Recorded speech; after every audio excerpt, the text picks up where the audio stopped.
What is the crack, everyone? It's Nathan here, aka the Rambling Kern, and head instructor of Kern School of Combat.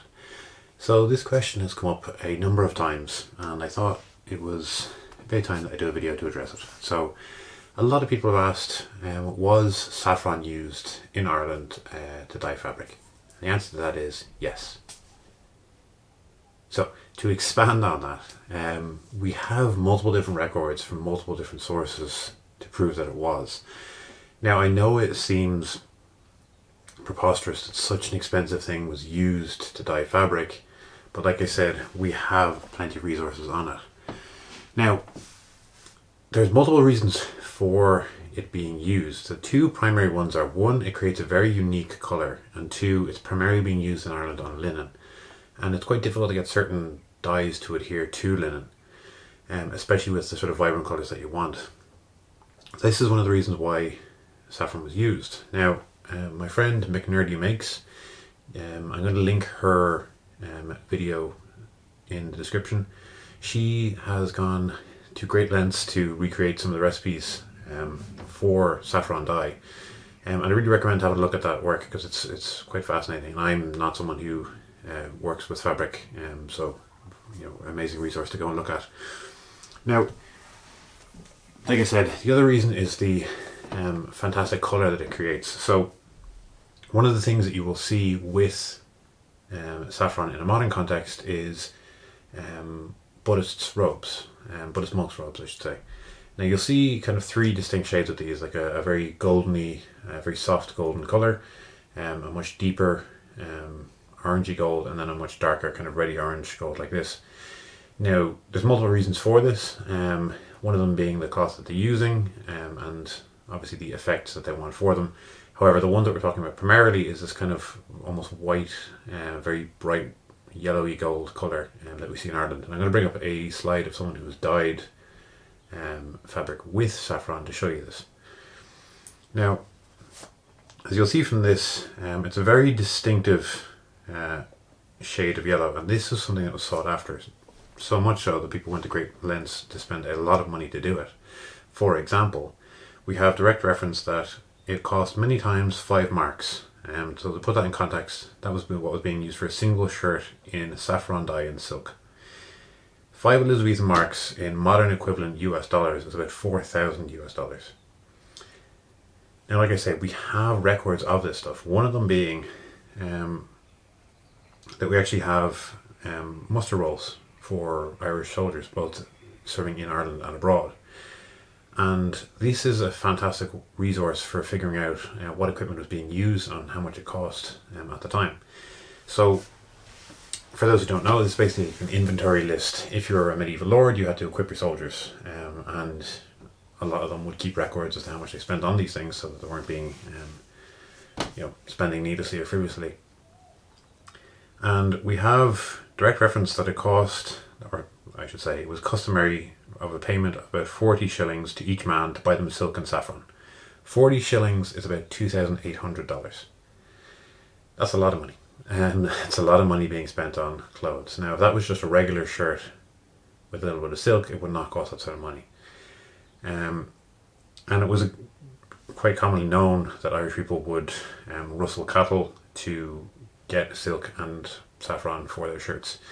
Now, a lot of the resources I'm going to use today are coming from my friends over at Wylde Irish, and again, I'm going to link their article on the leine in the description because it is a fantastic resource, and I really recommend all the work that they do. They are just incredible guys, and the work they do is phenomenal. They also have a book coming out in the next few months. I'm going to do a full in-depth review of that once I get hold of it. I really do recommend, have a look out for it.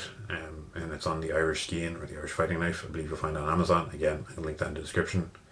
But anyway, like I said, they have a lot of really fantastic resources about it.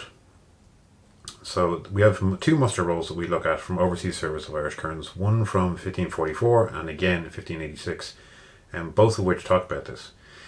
So it really shows that it was a prerogative of lords to equip Irish men in this way. Now, we do have recipes for saffron dye, like I mentioned. I'm going to go into the detail with that at the end of the video, but I think it's quite interesting to understand where saffron came from at the period, and I think that's kind of one of the misconceptions that we have, is that in modern um, cuisine, essentially, is mostly what saffron's used for. And I highly recommend putting a little bit in an apple pie. Huge preference of mine. But anyway, about 80% of the world's saffron today comes from Iran, and I think a lot of people get kind of focused in that coming from so far overseas. Yet at the time, when we're talking about the 1500s, a huge majority of the saffron being imported into Ireland was actually coming from England and being grown in England. And there is a town in Essex, a town called Walden, which was famous for growing saffron. And a rector in a local town of Radwinter, a few miles south of the town, was renamed Saffron Walden because it was so associated with this flower. He wrote that warm nights, sweet dews, fat ground, and misty mornings are very good for saffron, but frost do kill and keep back the flower, or else shrink upon the chive.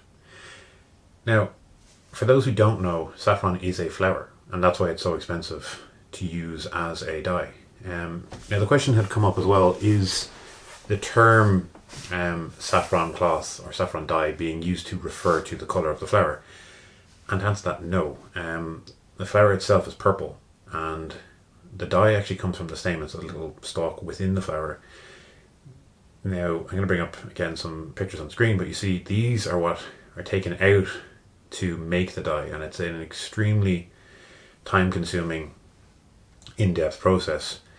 And as a result, it takes people quite some time to get the dye that they're looking for, or to even just get enough spice to use for condiments. Now, a lot of this saffron was grown in England, to the point this town was known for its roads being choked up with saffron petals come harvesting time. And a large majority of this was imported into Ireland. I'm actually going to bring up some import sheets on the screen, and you'll see a huge amount of saffron and cloths being imported into Ireland at the time. Now, you will see during the 1500s these values go down. The reason for this, for those who don't know, is that during this time the Desmond Rebellion was taking place. So what started to happen during this period was the English rulers began to basically put an embargo on Irish goods and Irish customs, trying to kind of drive them out to prevent any future rebellions from happening.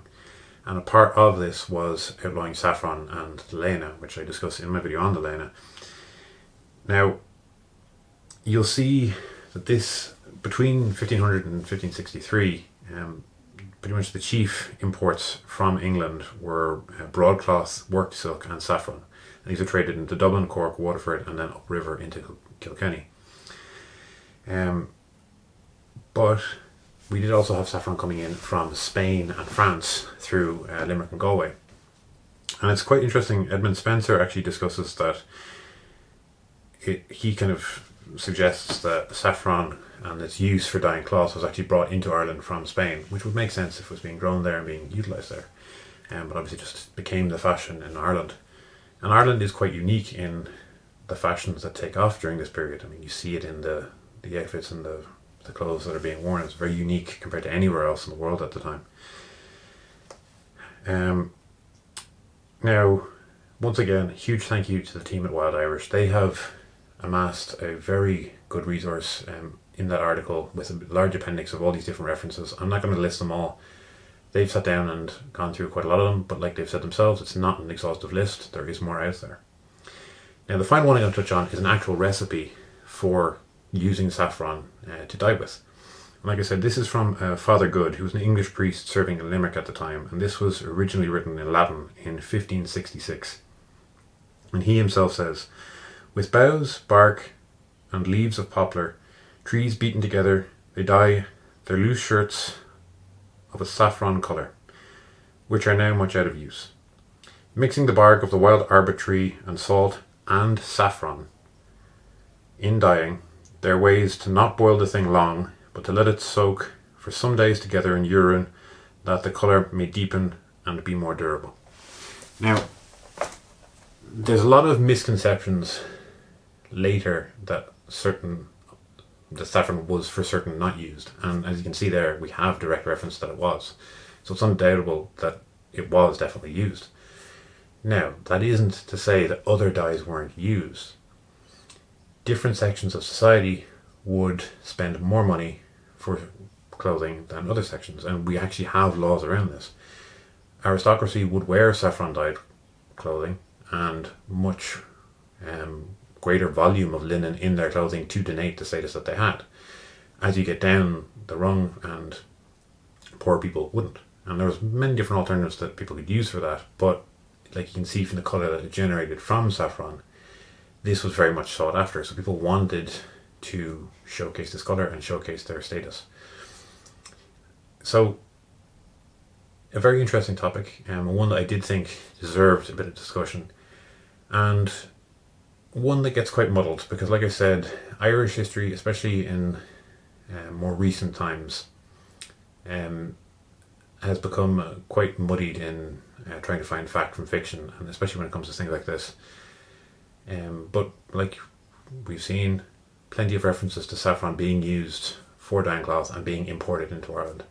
So I think it's a fascinating topic. I do hope you enjoyed it. I do actually plan on talking to Mcnerdy Makes on this topic in the coming months, and I do plan on actually dyeing my own leine at some point to showcase to you guys what that colour actually looks like in actual cloth on a person on a leine. So if you'd like to sponsor that work, I do have a Patreon in the description. Anything you can donate is hugely appreciated, and if you can't, just give me a like and a comment, and subscribe to the channel. The channel has grown hugely over the past year, and I'm just astounded by it. Huge thank you to everyone. I know I say it every video, but it does mean a lot. So once again, thank you very much, and slán.